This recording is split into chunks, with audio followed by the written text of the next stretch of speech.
Bien, nous allons entendre le premier témoin. J'appelle Marie Piquefort, s'il vous plaît.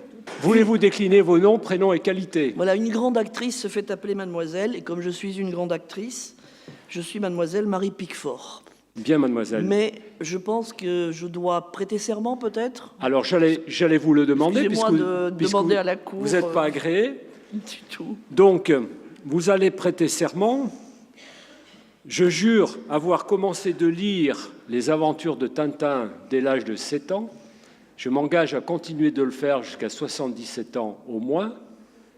Voilà. Levez la main droite et dites « je le jure ». Je le jure sur la Bible Hergé. Sur la Bible Hergé. Je jure avoir commencé de lire les aventures de Tintin dès l'âge de 7 ans. Je m'engage à continuer de le faire jusqu'à 77 ans au moins. Très bien. Nous écoutons votre déposition, mademoiselle Piquefort. Comme une actrice, comme je suis une actrice, je n'ai pas pu m'empêcher de faire un montage pour que vous voyiez à quel point cet ignoble individu a été odieux avec moi. Vous voyez la tenue qu'il m'a demandé de porter.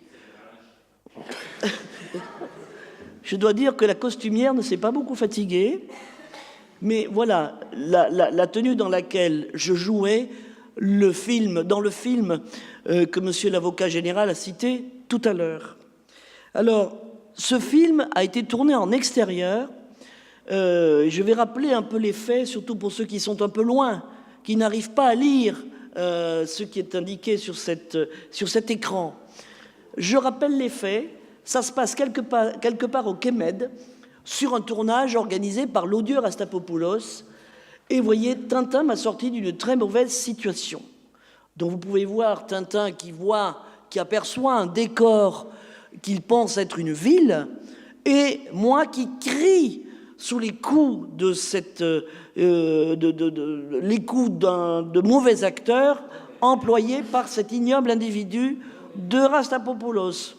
Oui, comédienne. Mais justement, je suis non pas comédienne, mais actrice, monsieur. C'est pas pareil. Non, mais... Alors, vous voyez, je subissais un très mauvais traitement de la part de pseudo-acteurs, quand, heureusement, Tintin est arrivé pour me délivrer.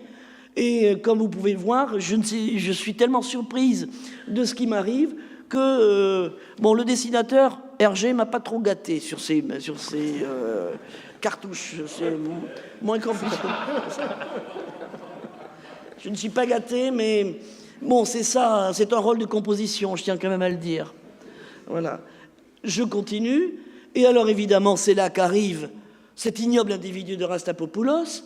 Donc, vous voyez, ce n'est pas non sous-titré, mais surtitré, où je mets visiblement Rastapopoulos révélant sa noirceur, n'a conçu aucun regret quant à son équipe. Quant à son équipe fâcheusement influencée, elle s'est empressée de faire comme lui. C'est dire la muflerie, la fourberie de cet homme. Alors, vous voyez, il arrive, et évidemment, c'est là qu'il va reconnaître Tintin, et que les choses vont peut-être mal se passer pour Tintin. Mais ce que je veux dire que cet homme a ruiné ma carrière d'actrice. Depuis cette affaire de ce film Haine d'Arabe. Et alors, j'ai gardé avec moi les preuves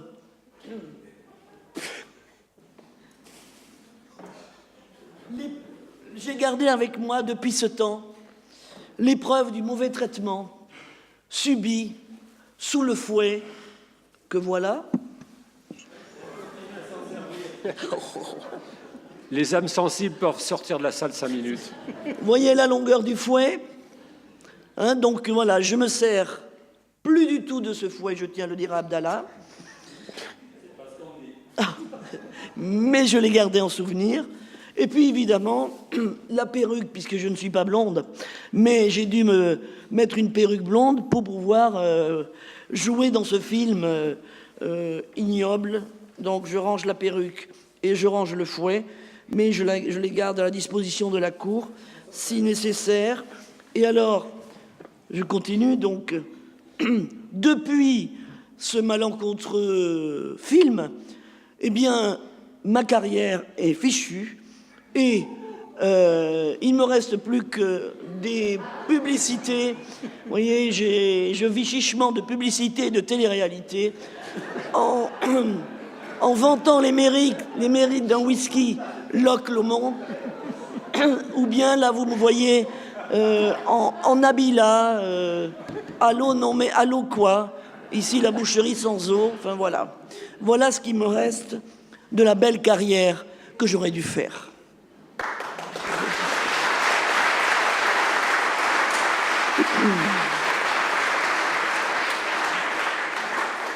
Monsieur l'avocat général, avez-vous des questions à poser à mademoiselle, ex-mademoiselle Pickford? Une question, Marie Pickford. Vous êtes une actrice connue et vous avez joué dans des films de violence.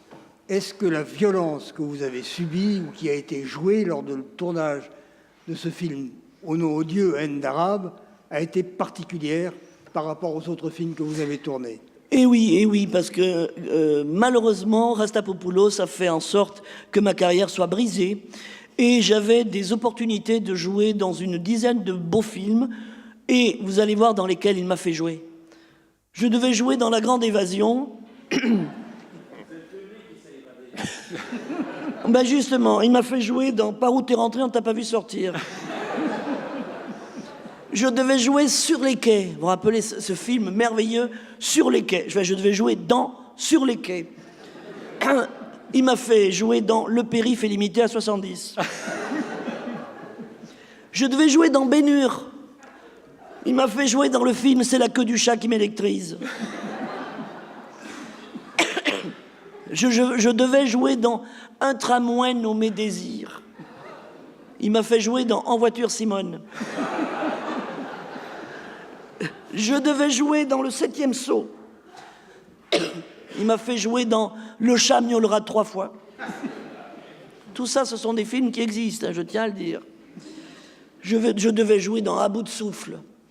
Il m'a fait jouer dans Ça branle dans les bambous. Je devais jouer dans La Belle au bois dormant. Il m'a fait jouer dans Ma mère est une marmotte. Je devais jouer dans Danse avec les loups. Il m'a fait jouer dans L'invasion des nains de jardin. Je devais jouer dans Le jour le plus long. Il m'a fait jouer En cas de guerre mondiale, je file à l'étranger. En cas de guerre mondiale, je file à l'étranger. Je ne sais pas où, mais à l'étranger. Et enfin, je devais jouer dans Les 400 coups, justement, pour revenir à ce qu'il m'a fait subir. Oui, il m'a fait jouer dans Au karaté, t'as qu'à réattaquer. Voilà ma filmographie, et j'en suis désolé, c'est à cause de cet ignoble individu. Et je tenais à le dire, oui, j'en perds même ma voix, tellement il a été odieux avec moi. Je change de voix chaque fois que je l'entends, cet homme. Je remercie la Cour de m'avoir écouté.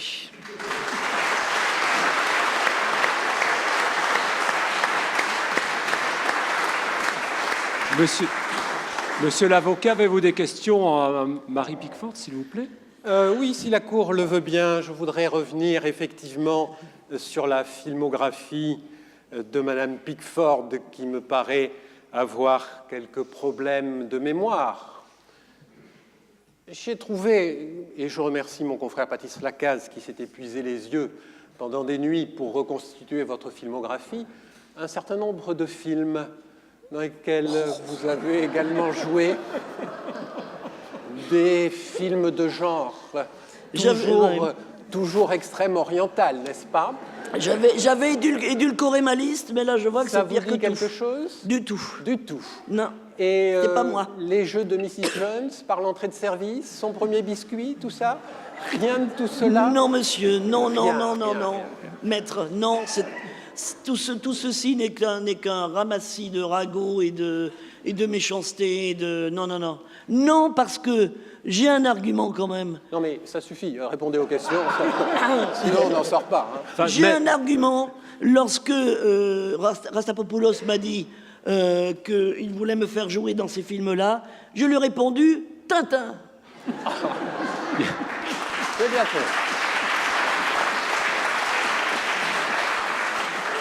Maître, je vous prie, n'abusez pas du témoin. Non, je ne me permettrai pas, Monsieur le Président. C'est fait depuis longtemps. Je suis un peu embarrassé. Tous ces films, sauf bien sûr le premier, je remercie Patrice Lacaze pour sa collection personnelle, tous sauf le premier sont des films de Mary Pickford. Ah, alors Vous j'aimerais... auriez peut-être des problèmes de Non, mémoire. non, mais peut-être non, non, mais je ne vous d'homonymie. ai pas posé de question.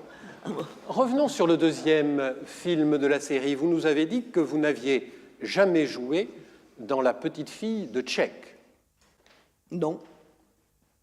Alors, que pensez-vous de cela, madame?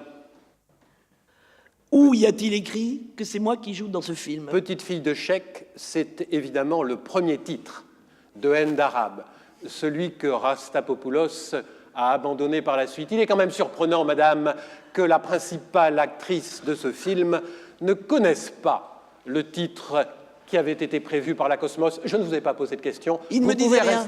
Il me disait rien. Vous pouvez rester debout. La vérité, c'est que The Czech at Trade, puisque c'est ainsi que la Cosmos l'a vendu à l'international, est un film dans lequel joue Rudolph Valentino. Oui, c'est vrai. Avec... Moi? Non, bien sûr que non, madame. Allons, soyons sérieux. Ouais. Qui joue dans La petite fille du Tchèque? Mary Pickford. Vilma Banqui, madame. Parce qu'elle m'a Qui ne vous volé, ressemble- elle m'a qui ne vous volé le ressemble rôle. pas beaucoup, vraiment pas beaucoup. Quant à vous, vous apparaissez seulement Oui, je suis là. sur une vignette dans 3, c'est-à-dire dans Tintin en Amérique, et avant de vous renvoyer à votre banc, je vous laisse le seul dialogue qui vous intéresse. Elle en fait des chichis, cette Mary Pickford. Allez, vous pouvez repartir. Nous allons entendre le second témoin, le capitaine Haddock. Attends, non, j'y suis. Capitaine, vos noms, prénoms et qualités, s'il vous plaît. Haddock Archibald, capitaine au long cours. Très bien. Nous allons vous demander de prêter serment, s'il vous plaît. Je vous lis le serment, vous jurerez après. Je jure avoir commencé de lire les aventures de Tintin dès l'âge de 7 ans. J'ai bien dit 7. Je m'engage à continuer de le faire jusqu'à 77 ans, ce que je vous souhaite, au moins. Levez la main droite, je le jure. Très bien. Nous vous écoutons, monsieur le capitaine. J'ai rencontré cette énergumène épouvantable pour la première fois sur l'île de Pulo Pulo Bompa, où un équipage à la solde de cet épouvantable bandit nous a entraînés puis kidnappés. On nous a enfermés dans un bunker avec Tintin et l'autre personne. Il faisait une chaleur épouvantable dans ce bunker. J'ai encore soif, rien que d'y penser. C'est là que le bandit Alan, à la solde de Rastapopoulos, a essayé de nous tirer dessus à plusieurs reprises. Et nous nous sommes finalement réfugiés dans une espèce de grotte où il a fait de plus en plus chaud. Rien que d'y penser, j'ai une soif épouvantable. Bref, je ne sais pas très bien comment nous sommes sortis de là, mais enfin, Dieu merci, nous en sommes sortis, malgré ces épreuves effroyables. Et quelques années plus tard, en me promenant en ville, j'ai vu une exposition d'art moderne dont l'artiste s'appelait Ramon Nash. Et ça a été un déclic, immédiatement. Ramon Nash m'a rappelé le cargo Ramona, sur lequel nous avons, par la faute de Rastapopoulos et de l'horrible bandit Alan, sur lequel nous avons été emportés de force. Je pensais que je n'étais pas très loin de cet épouvantable individu lorsque, rentrant dans cette galerie d'art, j'ai rencontré, ou j'ai, réalisé qu'il existait un personnage des plus sombres et des plus douteux qui s'appelle Ndandine Akash. Cette expression m'a tout de suite ouvert les yeux. En flamand, en vieux flamand, langage populaire, Ndandine Akash signifie, tout le monde le sait, autant ça de prix. À partir de ce moment-là, je me suis dit, ça ne peut être que Rastapopoulos qui se cache derrière ce mot. Et bien entendu, c'est un pseudonyme pour lui, car chez lui, bien entendu, tout est faux. C'est un homme épouvantable, Monsieur le Président, messieurs de la Cour. Un épouvantable bonhomme. Songez qu'il a été jusqu'à soudoyer le Yéti pour me voler ma bouteille de whisky au Tibet. C'est cet homme qui a dressé une pie pour dérober l'émeraude de mon amie, la grande chanteuse Bianca Castafiore. N'est-ce pas? Pourquoi? Pour la punir, parce que Bianca Castafiore avait se refusé à ses avances, qui étaient pourtant importantes, quand elle s'est rendue compte que ce marquis Di Gorgonzola n'était qu'un faux marquis. Pourquoi? Parce que tout est faux chez lui, Monsieur le Président. Et ce n'est pas demain qu'un avocat ou quiconque d'autre pourra nous expliquer que cet homme est un honnête homme. J'ai terminé.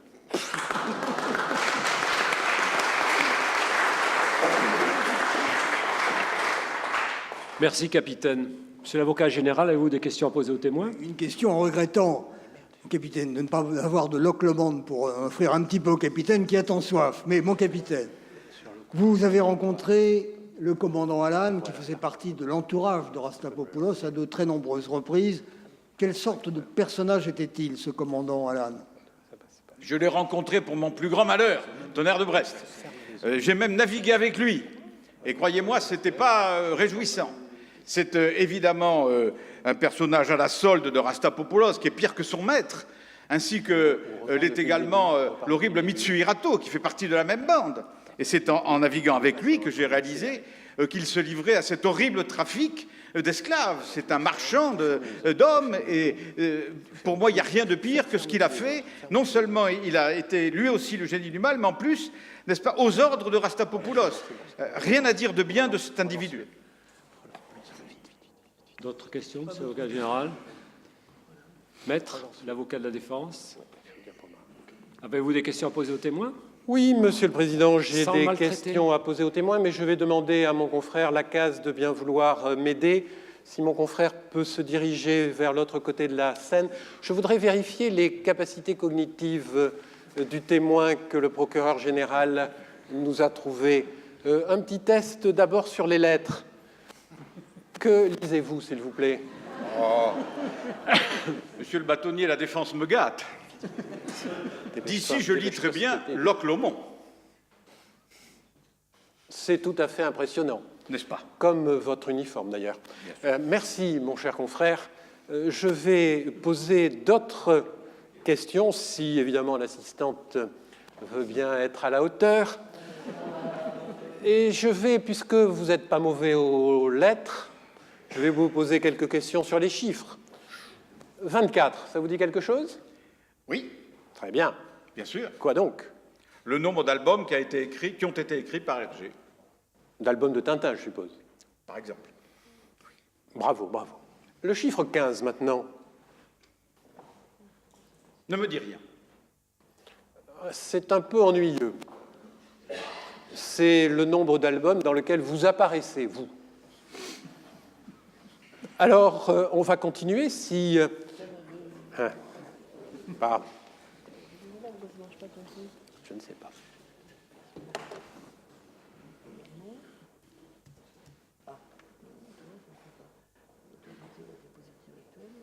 J'observe que la défense a très mal travaillé son dossier. Eh bien, on va voir. Le chiffre 13, Ma sœur Thérèse, oui, non, ça ne me dit rien. eh bien, c'est le nombre de vos pertes de connaissance. 4 commotions cérébrales sévères, 4 lors de décollage, de fusée, d'atterrissage, 3 évanouissements, dont l'un par manque d'oxygène à bord d'un vaisseau spatial, et un par coup de chaleur et l'autre en état d'hypnose. Est-ce que le chiffre 7... Quand on a été sur la Lune, monsieur le bâtonnier, on peut être soumis à quelques désagréments. Absolument. Qu'est-ce que vous dit le chiffre 7? C'est votre nombre de traumatismes par Que ça? crocodile, anaconda, yéti, tapir, singe, une anguille électrique, des morsures par perroquet et également une morsure par la petite tzigane miarka, ainsi bien sûr que par milou. Tout ça nous montre que j'ai souvent sillonné le monde à la recherche des gens bien. Alors peut-être que le chiffre, Oui. peut-être que le chiffre 17 va vous dire quelque chose. Davantage, non. Eh bien, c'est le nombre de vos imprégnations alcooliques. Donc, euphorie, logorée, hallucination, troubles de comportement, tristesse, anxiété, troubles du sommeil et agressivité. Encore une fois, vous me gâtez. Il y en a eu beaucoup plus que ça. Ah, mais ne vous inquiétez pas. Au total, j'ai relevé 249 accidents médicaux, dont 199 traumatismes, 56 événements non traumatiques, 109 commotions cérébrales légères, donc 15 après polytraumatisme. Monsieur l'avocat général, si vous voulez vérifier mes chiffres, les albums sont à votre disposition. Je verse au débat l'étude des médecins-chercheurs comme Epelboin, Guermont-Prez, qui a été publiée cet été, le 21 juillet, à la revue La Presse Médicale. Je remercie le docteur Lacombe pour avoir attiré mon attention sur cette étude très importante. Je crois qu'on peut renvoyer le témoin à se reposer. Merci, capitaine Haddock. Merci, maître. Merci, capitaine. Non, je ne sais pas, ça ne va pas du tout. Non, il faudra que tu le reprennes depuis le début.